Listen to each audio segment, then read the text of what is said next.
Hey everybody, in this video we're going to be talking about Stephen King's 2001 novel Dreamcatcher. We'll show you what to look for when trying to identify first US and first UK trade hardcover editions of the book, as well as provide some historical context and thoughts on the work itself. So the first US trade hardcover edition was released by Scribner. Inside the front jacket, look for a price of $28. And on the copyright page, another handy dandy number line. Look for a number line that includes the number 1. Underneath the jacket, kind of a unique color scheme that matches the dust jacket artwork. Blue boards with a purple paper covered binding, silver lettering. It's a pretty good looking book. It's a book set in winter, and these colors certainly speak to that in my opinion. So I don't always show the author photos, but I did want to make sure to show this one. I like the setting. I like that it's set in a creepy garden, but Stephen King's hairdo in this picture is just, I love it. It's so dorky, it makes me laugh. But anyway, that is the first US trade hardcover edition of Dreamcatcher. Hey guys, so today we're going to take a look at the first UK trade hardcover edition of Dreamcatcher. This book was published in 2001 by Hodder and Stoughton. I don't really have too much to say about it. It's got a fairly lame, in my opinion, jacket, and yeah, I've got nothing on this, so I'll just show you how to identify a first printing. You're looking for a printed price of $17.99 on the inside flap. And on the copyright page, a number line that goes down to 1, indicating a first printing. It's kind of small, but it's there. And that is the UK first edition of Dreamcatcher. So as far as historical context, Dreamcatcher is a very important novel in the Stephen King universe. It's the first novel that Stephen King published after his infamous and nearly life-ending accident in 1999, when he was struck by a van while he was out walking, and broken bones, like pulverized bones throughout his body. And after just months of excruciating pain, surgeries, rehabilitation, Stephen King was, for the first time in years, once again addicted to chemicals. In this case, it was pain pills, understandably so, to help him manage, to help him keep going. And Dreamcatcher was the first novel that he wrote, completed, after his accident. And legend has it, it was so painful for him to sit at his computer that he actually wrote the entire book longhand on paper with a pen. And my carpal tunnel, my wrists just started screaming thinking about it. This is a big novel. 617 pages in this hardcover edition. And the idea of sitting down and writing that whole thing longhand, it's just an incredible feat in and of itself. And writing it, it was one of the last ones that I read or that I listened to in my journey through the entire Stephen King bibliography, because I had such low expectations. I wasn't expecting it to be any good. I knew that it was the novel Stephen King wrote while on pain meds, while in just a negative state of mind because of all the pain and everything that he was going through. But I thoroughly enjoyed Dreamcatcher.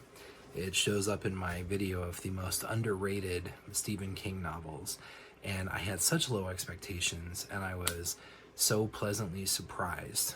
And not only is it a testament to Stephen King's talent that even in that extreme personal trauma and turmoil, he could still create a coherent narrative story that was worth publishing.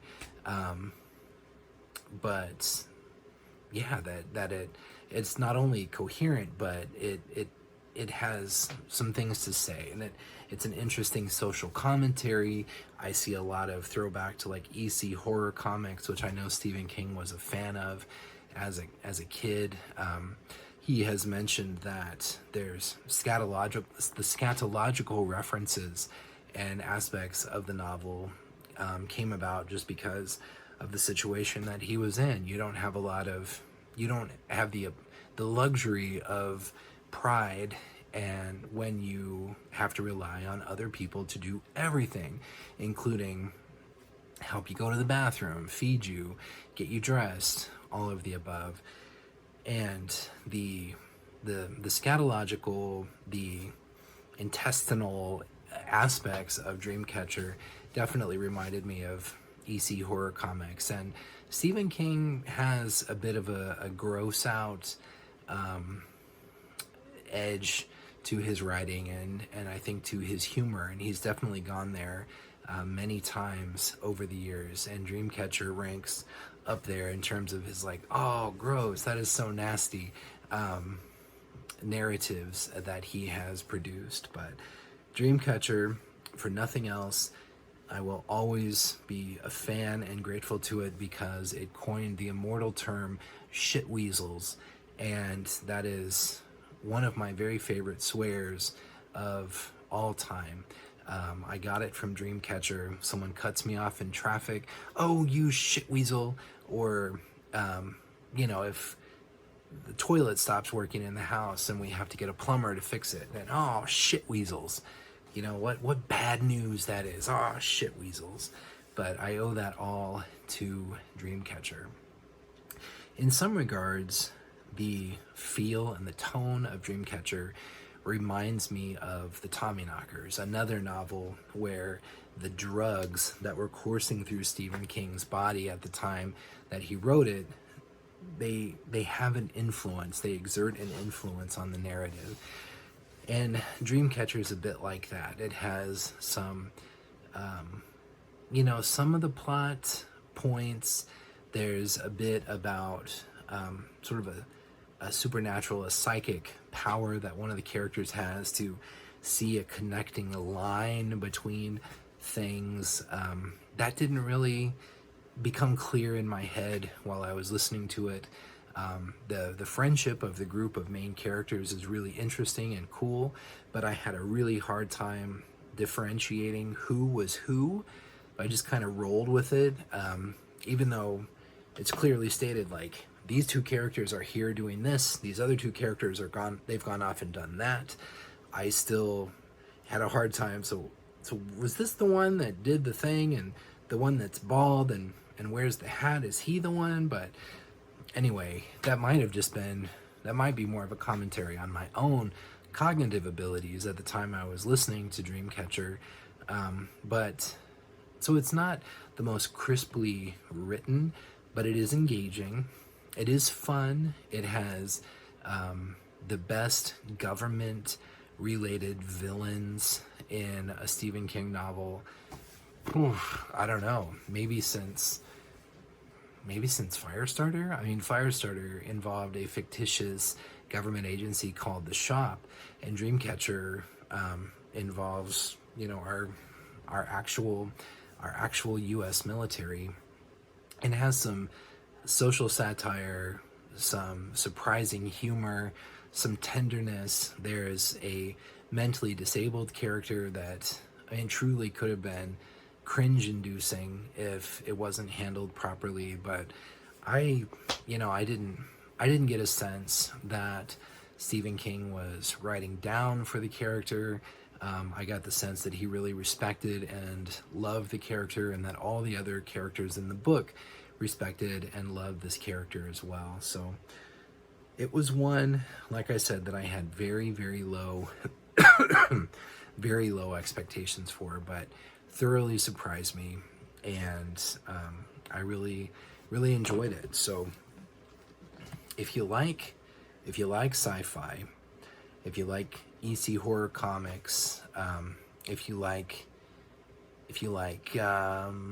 extraterrestrial invasion stories, I'm trying not to give away too much, and I probably just crossed that line just then. But if you like sci-fi, if you like alien invasions, if you like social satire, government conspiracies, EC horror comics, if you don't mind a whole lot of poop-related content in a book, then you should give Dreamcatcher a try. Especially if you have been avoiding it, as I have been, if you skipped over it for years and years because you'd always heard that it wasn't very good, that it was Stephen King's recovery novel as he was recovering from his accident. You should give it a shot. I mean, if you don't like it, you don't like it, and you can put it down, but it may just surprise you, as it surprised me. But anyway, I appreciate your time. I appreciate your support. I appreciate Noah for showing a first edition book that I don't have in my own collection, for helping to make these videos possible. Wherever you are, I hope you have a great rest of your day, and I thank you for your time. I will talk to you later. Bye.